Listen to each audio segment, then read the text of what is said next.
CC family, it's your girl CCLV Christina. Welcome back to my Reset Wednesdays. Yes, so I am so excited for today to get you through the rest of the week, get you over the hump, uplift, motivate, encourage you to do you, be empowered, be uplifted. So yes, if you are not legit CC fam, what you waiting for? Hit that subscribe button and that bell next to it. Make it ding so you won't miss a thing. Okay, so today's topic of reset will be competition. I guess this was kind of heavy on my heart, or this is very God-led. When I get a subject, usually the Lord gives me a topic to discuss. So, competition. My first point that I want to address about competition is to look at it as a positive thing. In life, competition is something we have to adapt to, whether we like it or not. Some things in life, we are at competition. We are at war, survival of the fittest. So, I want you to look at it as a positive thing, because you have something unique, different, brilliant that we need, that an organization may need, a company may need, that the world may need. You may have the cure to cure world AIDS and world hunger, whatever. But yes, it is something that God and only God has embedded in you and gave to you that only you can fulfill. So when it comes to competition, look at it as a positive thing, because you should know that within yourself, you have something that nobody else can duplicate, even if they tried. So that's my first point, is to have a positive attitude about it. Second of all, let's get your mindset right. Okay, so competition can be good or bad, right? Okay, so I want you to have tunnel vision when it comes to competition. Just like a job opportunity. There's a position, you fill out the application, you go on the interview, you sell yourself to the recruiter, and they make their decision. Now, within all that, you may not know it or not, but you dictate that interview. You dictate the opportunity because you sought after it. The only thing the company does is put the position out there, set a meeting up, and then a follow-up, whether they want to continue or not. But that meat part, that's all you, boo-boo. So I want you to look at competition as something that you just have to prepare for. You cannot go into competition in the field unprepared. And we've talked about this before. In most things, you have to have preparation, but a lot of us, I'm including myself, miss out on that little piece called preparation. School teachers, they have a daily plan that they use, that they're going to teach on a certain material and cover that. While we were in college and school, high school and all that, they gave us study guides. They gave us a syllabus to give us a guide. They prepared us off jump before we even started. They gave us the blueprint. And in life, we have to give ourselves a blueprint of where we're going. And a lot of times we walk into life opportunities and things that we want blindly, just off assumption. And we can't thrive, we can't succeed doing that, going in blindly. You kind of have to know where you want to attempt to go. You may not get there or get there initially, but you need to have a plan. Alright, so now that we got the plan part out the way and talking about opportunities, let's go back to the meat of it. You hold that power. Again, you utilize a uniqueness about yourself. But as you prepare, you possess a power to sell yourself to the world, to influence. And that is power. And again, I don't see that as a form of competition. There are many that may be in your field doing the same thing or something very, very, very similar. But remember, you have this ingredient that these others don't. So don't ever doubt your creativity, your power, your uniqueness, any of that. Now, just like the military, you gotta suit up for the situation, okay? So with competition, there will be haters. I'm not gonna sit here and lie to you that there won't be haters, okay? Or people to throw you off. That is just what happens. It's the enemy's job to throw us off. It's our job to keep our eyes on God, to keep our eyes on the prize, to stay focused and achieve those goals and not let life's obstacles distract us. So, with that, suiting up for your opponent, I don't want you to see haters as an opponent, somebody you have to outdo and battle and go back and forth. Sometimes you can easily just ignore it and keep your tunnel vision. Stay focused on what you're doing. Wish the other entity the best of luck. Wish them well. And you go on about your business, because you are deteriorating your power. You are deteriorating your creativity, taking time away from what you need to be focusing on and attending to this frivolous business on the side. So that's my third thing with competition, is to really keep tunnel vision and to jump over these hurdles. Also with competition, have you prepared for that fight, that head-to-head? So I'm not going to give the movie away if you have not seen Black Panther. But yes, I will say there's a situation in there where somebody might have been blindsided. Somebody might have got defeated. But with that defeat, somebody had to make a strong comeback. And he knew it was time for war. So with competition, it comes a fight. And you have to know and to not be afraid of rolling up those sleeves, baby. Yes, God. And fight for what's yours. Because with competition, with the influence of social media and hearsay, they say, internet trolls and all that hoorah, there are so many things to knock you off your game. And sometimes we let those things knock us off our game. But I'm here to encourage you, to let you know, honey, you got to roll up your sleeve and get what's yours, because it's yours. And competition, that is just the main agenda, taking what's yours.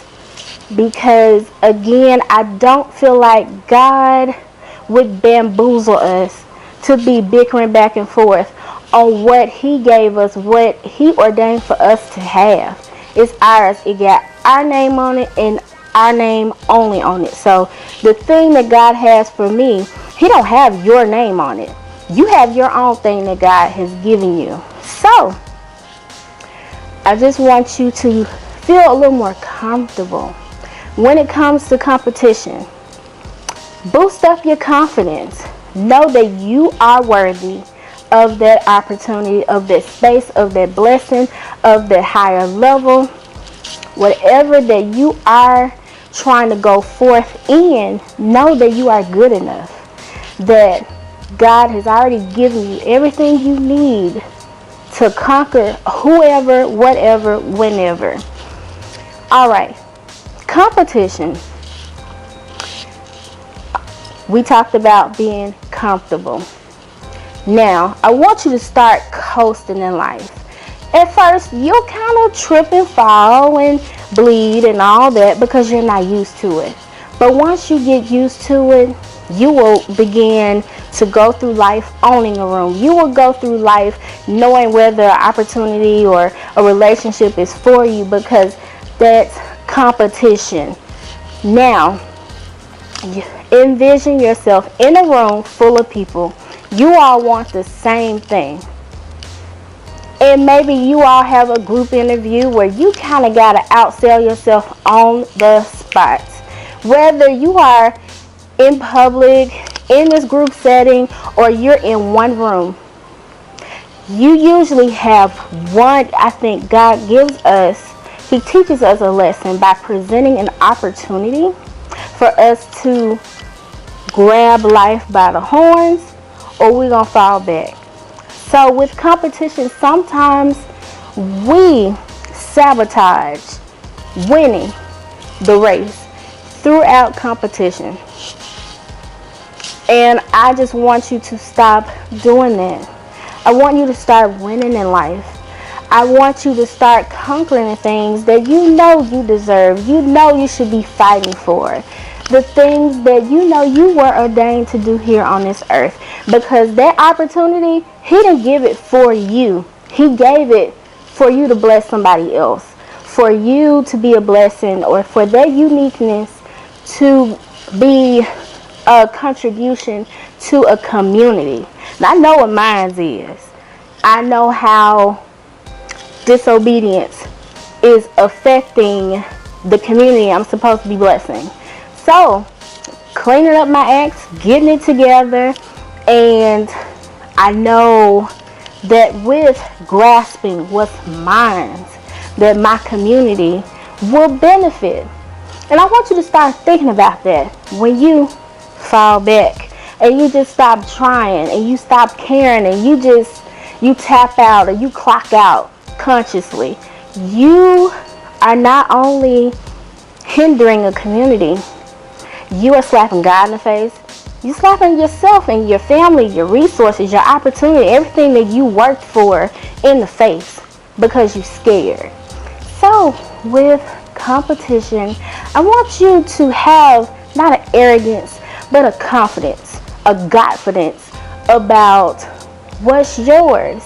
And I want you to block out the distractions, what people say. Even the distractions in your head, it may not be people trolling, as I call it, on your line, on your social media, on your phone, on your email, in life, your co-workers. It may be yourself. When you are in your quietest moments, that's when the enemy attacks the mind. That's when you can't shut off self-doubt and unbelief and fear. And I want you to learn how to tackle that with encouragement, with knowing who you are in God, knowing who you are and what you're supposed to do out here in this thing called life, and knowing that you deserve it. So with competition, I want you to really be comfortable, walk in boldness, walk with no fear, no doubt, unbelief, and you owning it. You're dictating. You're getting what's yours without permission. And if you have to go in a corporate setting, know that when you walk in the room, those folks saw something unique in you and that you need to contribute to that organization or to this particular group. So you own it. The only thing you got to do is sell it. So the power is in your hands, not theirs. Because God gonna do the rest. But you have to prepare yourself. So before you walk in the interview, you need to know what that company or organization is about. And then once you do that, have a humbleness about it, but be knowledgeable, be prepared, be ready. Be ready to sell yourself, because there are other people just as hungry, if not hungrier, for that same opportunity.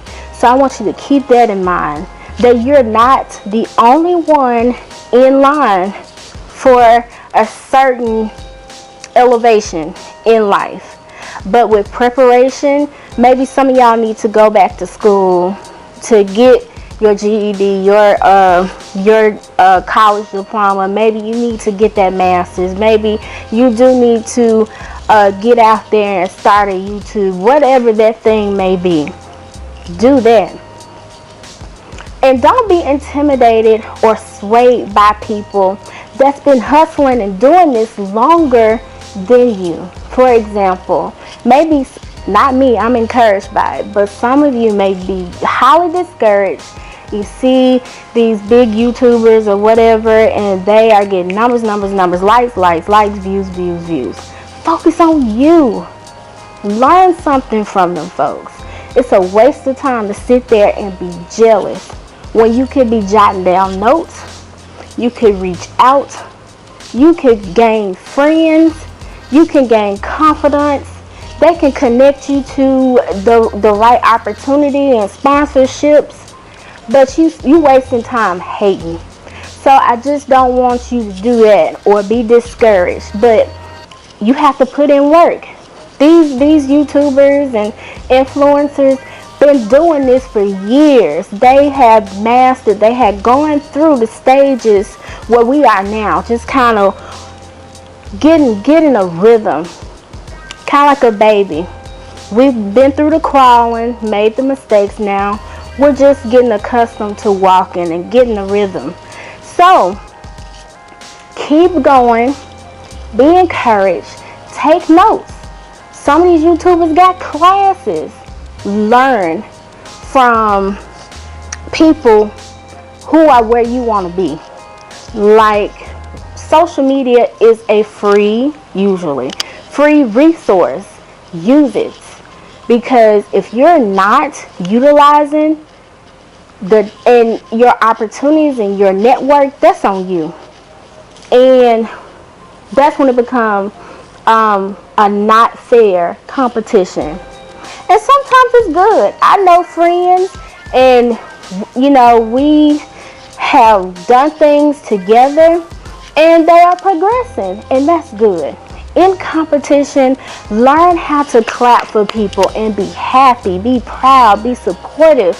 We shouldn't have to, I don't know why we got this bad habit of having a silent but loud jealousy where we won't repost things, we won't double tap and but like we're going to lose money or lose livelihood. Support don't cost a thing. And in competition, sometimes you need to gain allies.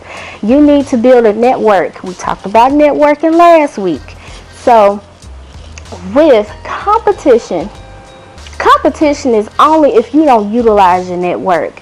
So you can definitely smooth things out. Yes, life is hard, and you have to push through that brick wall to get to where you want to be. You have to jump over it and everything like that. But you can do it. But you just got to strategize. You have got to not give up. You cannot take breaks. Like when you are after something, you have to be really hungry. Because if you don't be the hungriest one in the room, guess what? It's a pack of them waiting for you to move out the way so they can eat. So, I don't know if this was too much in your face. Or maybe you like, yes, keep going, girl. But that was heavy on my heart as far as competition. And I hope that you have a piece about competition and coping with competition, because it's not going anywhere. So, always remember that confidence is a lifestyle. And don't you dare go anywhere without it. I love you, and I'll talk to you next week for Reset. Thank you for tuning in.